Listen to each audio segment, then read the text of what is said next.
Selamat pagi Bapak Ibu Saudara yang terkasih dalam Tuhan Yesus Kristus. Pada pagi hari ini kita akan melihat hadirat Tuhan.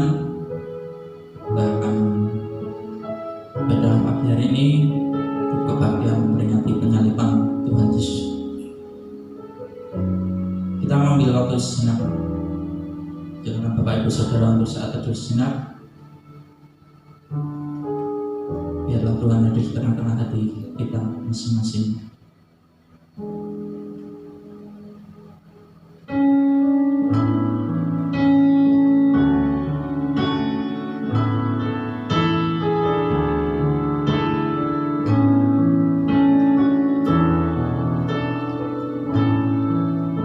Dengan pujian tak terukur kasih-Mu Yesus.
Ucap syukur ya Tuhan untuk kesempatan yang indah pada pagi hari ini. Kami beroleh kesempatan untuk memuji memuliakan nama-Mu. Walaupun kami berada di rumah kami masing-masing, tapi hati kami tetap memuji memuliakan nama-Mu ya Tuhan. Dan inilah kerinduan kami ya Tuhan untuk senantiasa memuji memuliakan nama-Mu ya Tuhan. Terima kasih ya Tuhan. Kami sebentar akan mulai ibadah kita pada pagi hari ini dan sebentar akan mendengarkan firman-Mu ya Tuhan. Dan Allah akan memberkati kami satu persatu, dan dengan firman-Mu ini kami boleh dikuatkan ya Tuhan. Terima kasih ya Tuhan. Kami serahkan doa ini ke dalam tangan kuasa-Mu, dalam nama Tuhan kami Yesus Kristus. Kami sudah berdoa dan mengucap syukur. Amin. Kembali lagi kita akan menaikkan sebuah pujian untuk mengantar kita dalam firman berkat Tuhan pada pagi hari ini.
Jemaat yang dikasih Tuhan, Maranatha.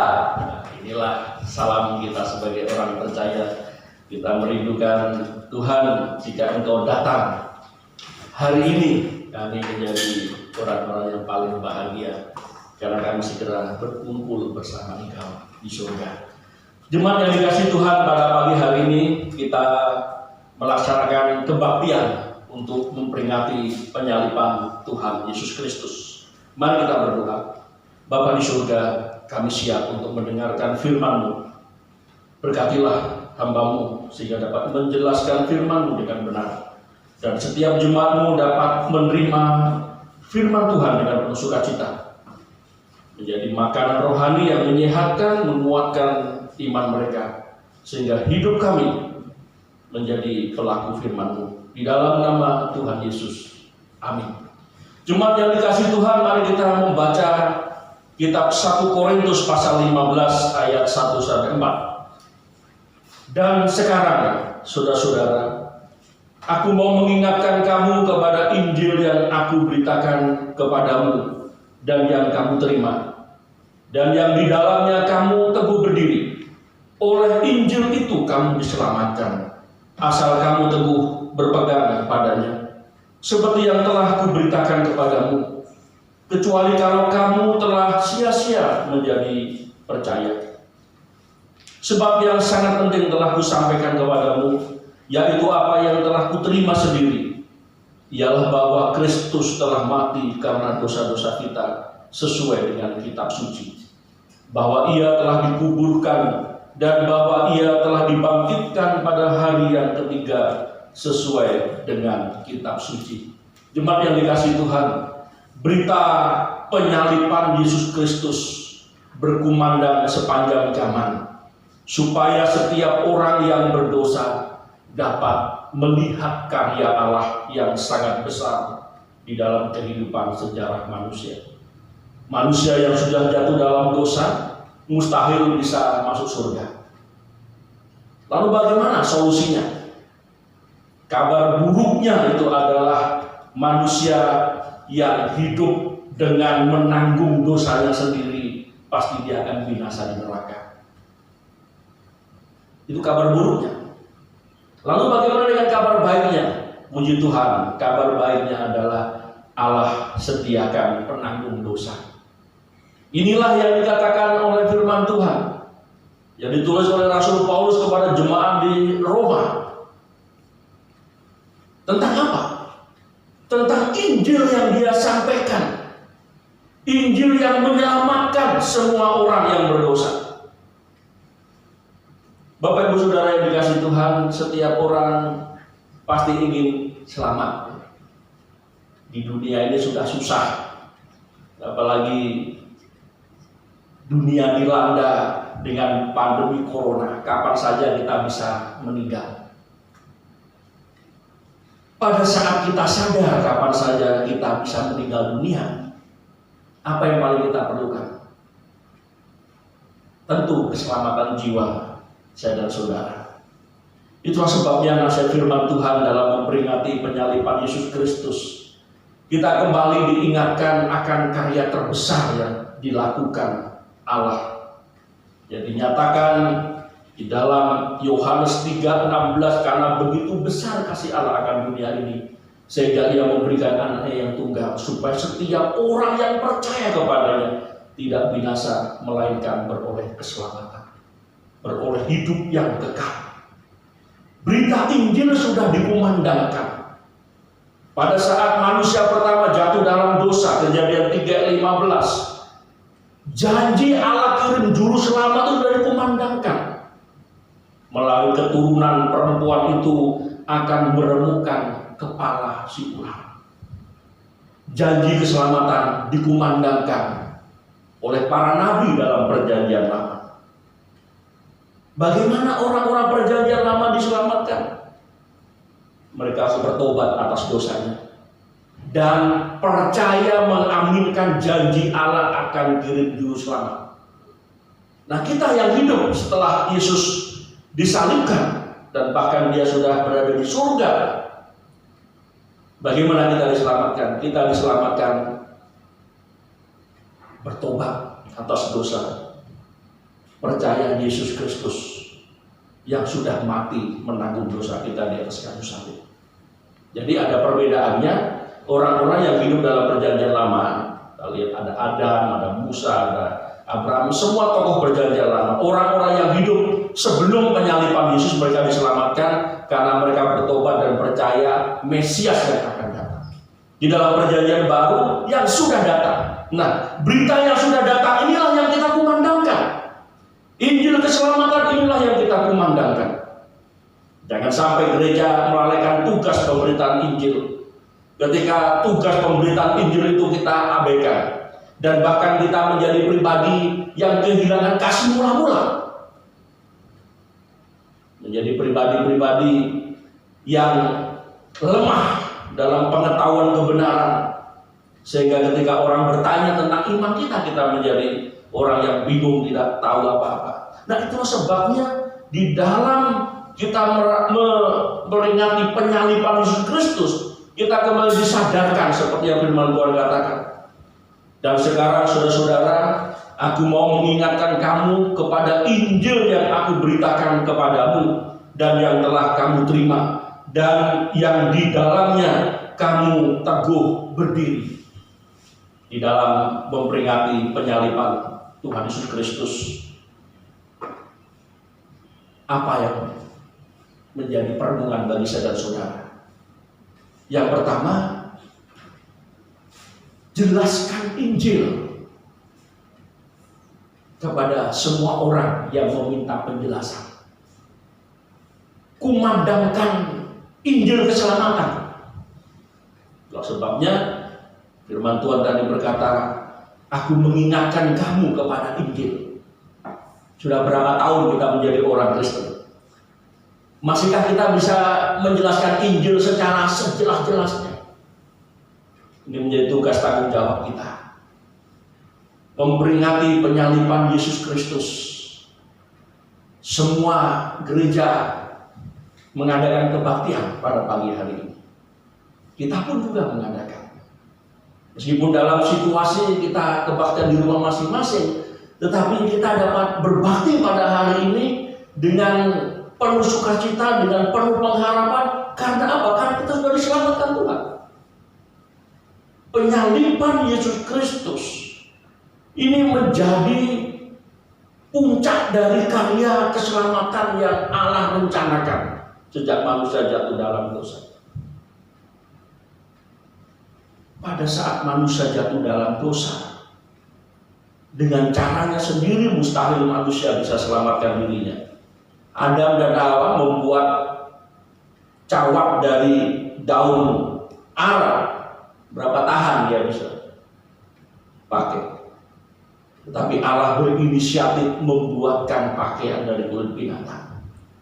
Ini menjadi awal bagi manusia yang ingin diselamatkan, yang ingin tahu kebenaran bahwa apa yang dia kerjakan mustahil bisa selamatkan dirinya. Harus dari cara Allah, harus dari caranya Allah yang bisa menyelamatkan. Itulah sebabnya dosa bisa selesai kalau dijatuhi hukuman. Dan hukuman itu sudah diselesaikan oleh Yesus Kristus di atas kayu salib. Pada saat kita mengenang penyalibannya, puncak dari penyerahan hidup Yesus itu adalah ketika dia berseru, sudah selesai. Dia sudah menyelesaikan menanggung dosa seisi dunia. Itulah sebabnya firman Tuhan mengingatkan kepada kita hari ini. Aku mau mengingatkan engkau kepada berita Injil yang kamu terima, yang olehnya kamu diselamatkan. Beranikah kita menjelaskan Injil? Beranikah kita menjelaskan Injil sehingga orang menjadi terbuka mata rohaninya, sehingga dia ingin diselamatkan oleh Tuhan? Jelaskan. Ini memaknai penyaliban Yesus Kristus. Jadi penyaliban Yesus Kristus bukan hanya kita orang kita tahu itu saja. Oh, tahu dia disalibkan di bukit Golgota. Oh, dia tahu disalibkan, sebelum disalibkan dicambuk dan begitu sangat mengerikan. Oke, itu pengetahuan tentang peristiwa pada waktu itu. Tetapi bagaimana karya penyalibannya itu, karya keselamatannya di dalam penyaliban Yesus Kristus itu bisa menanggung dosa kita. Inilah tugas kita untuk menjelaskan Injil, di mana kematian Yesus Kristus itu memuaskan sifat kekudusan Allah, memuaskan sifat keadilan Allah. Karena kasih Allah tidak mau menghukum manusia, tetapi karena keadilannya dia harus menghukum, dan itu ditanggung oleh Yesus Kristus. gambaran tentang penyaliban Yesus, gambaran tentang korban agung itu sudah digenapi di dalam pribadi Yesus Kristus. Ketika Yohanes Pembaptis tampil, ketika melihat Yesus datang mau disalibkan, dia berseru, "Lihatlah anak domba Allah yang menghapus dosa dunia." Peristiwa Paskah di mana semua anak sulung mati, mulai dari anak raja sampai anak binatang mati pada waktu itu di Mesir. Hanya rumah yang ada tanda darah dari domba korban itu yang malaikat maut lewat. Sehingga peristiwa itu disebut sebagai Paskah, artinya lewat malaikat maut. Nah, kita sebagai orang Kristen tidak memperingati peristiwa di Mesir itu. Kita memperingati kematian Yesus Kristus, Sang Domba Allah yang mati menanggung dosa seisi dunia. Yang kedua, di dalam kita memperingati penyaliban Tuhan Yesus Kristus, bagi kita orang percaya, kita semakin diteguhkan akan Injil yang menyelamatkan itu. Di ayat 2 dikatakan, oleh Injil itu kamu diselamatkan asal kamu teguh berpegang padanya seperti yang telah kuberitakan kepadamu. Kecuali kalau kamu telah sia-sia saja menjadi percaya. Jemaat yang dikasihi Tuhan, oleh Injil itu kamu diselamatkan. Kapan? Pada saat saya dan saudara bertobat atas dosa.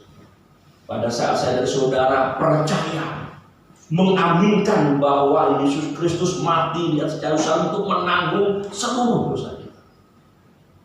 Nah, sekarang kita hidup ganti, menang untuk hidup bagi Yesus. Sudahkah kita mengadakan transaksi rohani dengan Yesus Kristus? Yesus sudah mati bagi saya hidup bagi dia. Penyaliban Yesus Kristus tidak ada faedahnya bagi saya dan saudara kecuali saudara mau menerima dan mengaminkan. Peristiwa penyaliban Yesus itu bisa saja menjadi satu cerita sejarah masa lalu. Tetapi bagi kita orang yang percaya, bagi kita orang yang mau cari tahu keselamatan di dalam Tuhan, kita menemukan nasihat firman Tuhan, janji firman Tuhan, peneguhan dari firman Tuhan, bahwa oleh Dialah kita diselamatkan, oleh percaya kita. Yang ketiga, kita harus tetap tinggal di dalam kasih karunia-Nya. Itulah sebabnya firman Tuhan katakan, kamu harus berdiri teguh. Oleh Injil yang sudah menyelamatkan itu, kita berdiri teguh. Bapak Ibu yang dikasihi Tuhan, di dalam kitab Korintus ini Injil dijelaskan oleh Rasul Paulus.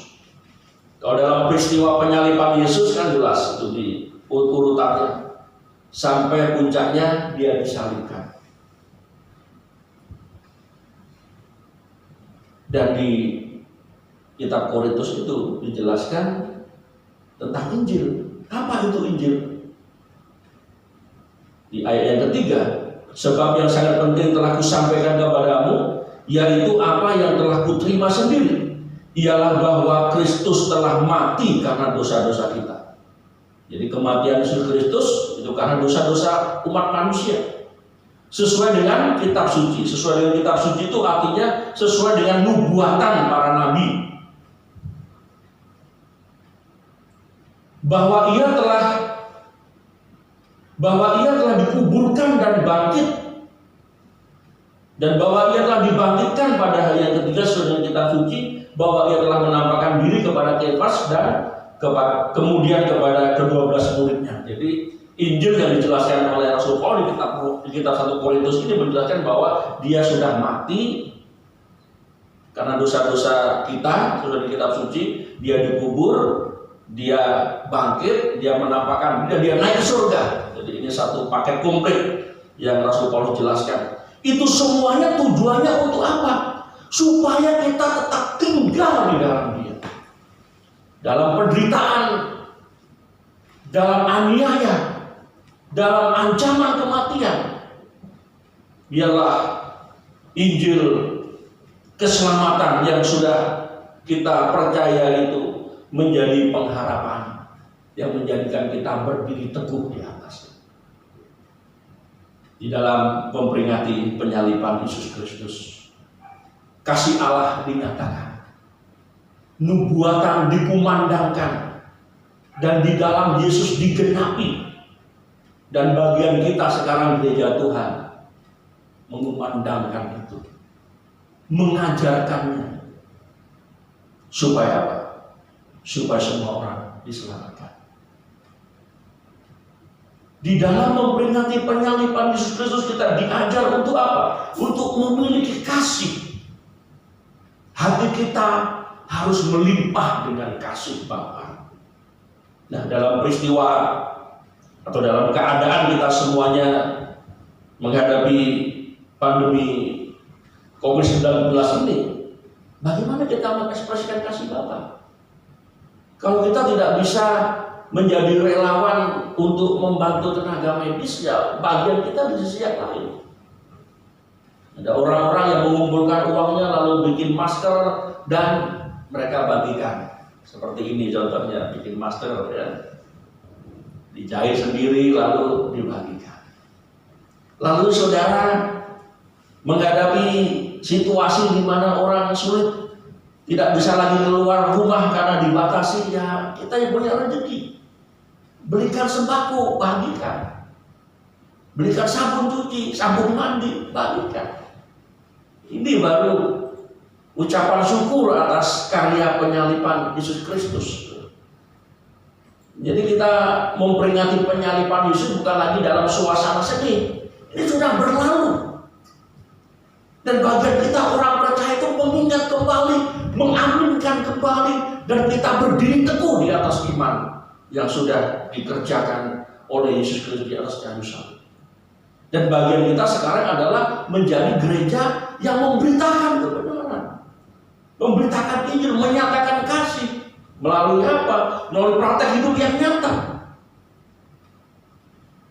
Teman yang dikasih Tuhan, mari dalam rangka memperingati penyaliban Yesus Kristus, kita sebagai gereja Tuhan semakin menjadi pribadi-pribadi yang peduli, yang mengasihi, yang mengampuni, dan bahkan menjadi berkat bagi banyak orang. Kiranya firman Tuhan ini memberkati kita semuanya. Mari kita berdoa. Bapa di surga, firman-Mu sudah berlalu dari pendengaran kami. Tetapi bagian kami adalah mau menerapkan firman-Mu. Engkau sudah mengasihi kami, dan sekarang kami mau menyatakan kasih-Mu kepada orang-orang sekeliling kami. Terpujilah nama-Mu Bapa. Di dalam nama Tuhan Yesus kami berdoa dan mengucap syukur. Amin. Maranatha. Tuhan memberkati. Tuhan, kita sudah menerima berkat firman Tuhan, dan saatnya kita akan merespon firman Tuhan ini dengan sebuah pujian karya terbesar.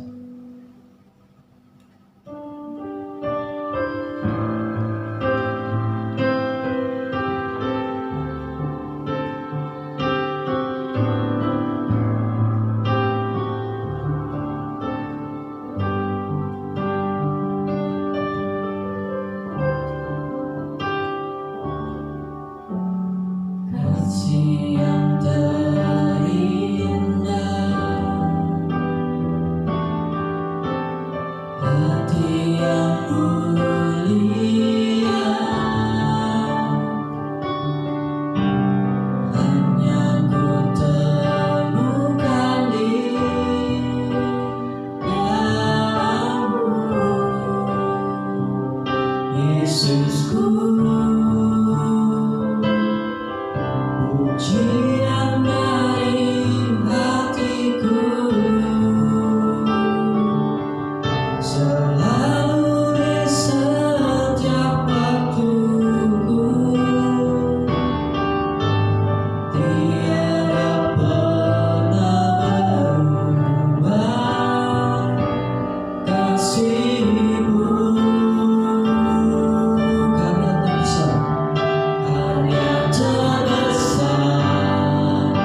jemaat akan meminta dalam doa penutup.